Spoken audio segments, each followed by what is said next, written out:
He had no sketchbook, no pencils, no art class, no teacher who believed in him. What he had was a wall, a broken pencil, and a dream so big it did not fit on any piece of paper he could find. His name was Khalid, and every single dream he had ever had, he had drawn on that wall. Some people write their dreams in journals. He drew his on whatever the world threw away. Khalid lived in one of the poorest parts of his city.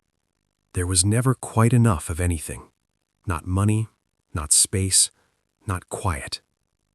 But Khalid had something that poverty could not take from him. He could look at a broken building and see what it could become. He could look at an empty space and see what should be there. He had been doing it since he was 4 years old. His mother used to say, "Khalid does not see what is there. He sees what should be there." She meant it as an observation. She did not know she was describing a gift.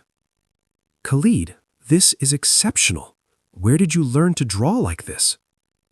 "I just draw what I see in my head." Talent born in poverty is not lesser talent. It is greater hunger.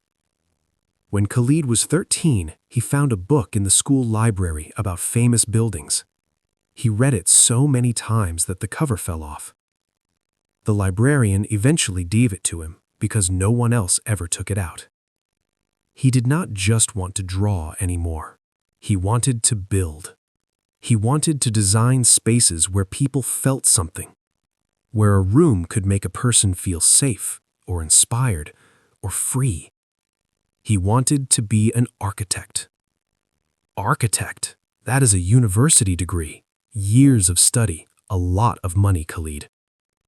"I know, Baba, but I have time and I have this." "Yes, you have that." His father did not say yes. He did not say no. He said, "Yes, you have that." And somehow those 4 words were enough.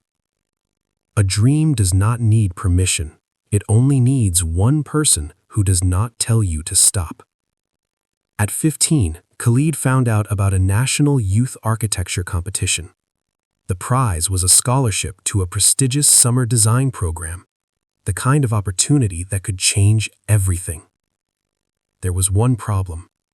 The entries had to be submitted as professional digital drawings using software that cost money on a computer he did not own.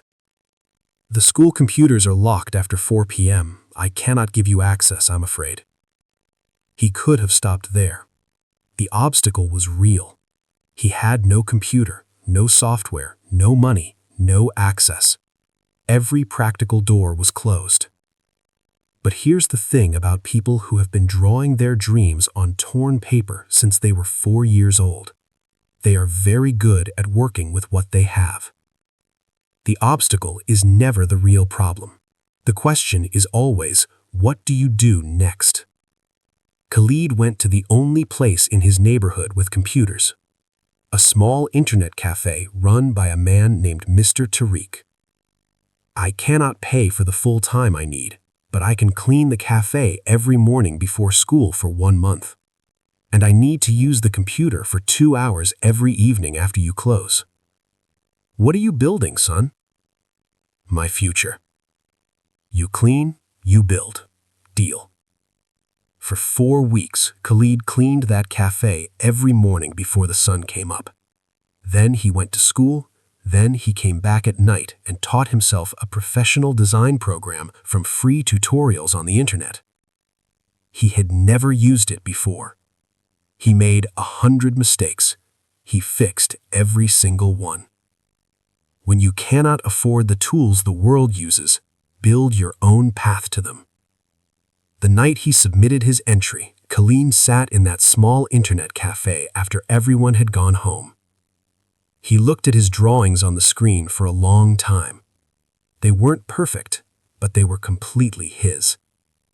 "This is what I see in my head. This is what should be there." 6 weeks later, a letter came. His mother brought it to him without a word. She had seen the logo. She already had tears in her eyes before he opened it. I won! His father, the man who had never once in 15 years cried in front of his son, stood in their small kitchen and wept. Not from sadness, from something for which there are no good words, something that lives in the space between sacrifice and pride. The moment your dream becomes real is not yours alone. It belongs to everyone who believed in you in the dark. These drawings behind me, you can see they are torn, wrinkled. Some are on newspaper. One is on the back of a grocery receipt. I had them framed when I got to university, not because they are my best work, because they are where everything started. The dream was always bigger than the paper, always. And the paper, no matter how torn or small or cheap, was always enough to hold it. If you have a dream right now and you're telling yourself you cannot pursue it because you don't have the right tools or the right money or the right connections or the right background, I need you to hear this. The dream doesn't care about any of that. The dream only cares whether you show up for it. Find your torn paper, whatever it is, however small and broken and insufficient it seems. Draw your dream on it. Because the dream is not in the paper.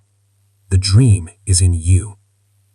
You do not need perfect conditions to start. You need the decision to start. What is the dream you have been putting off because you feel like you don't have enough? Drop it in the comments below, right now.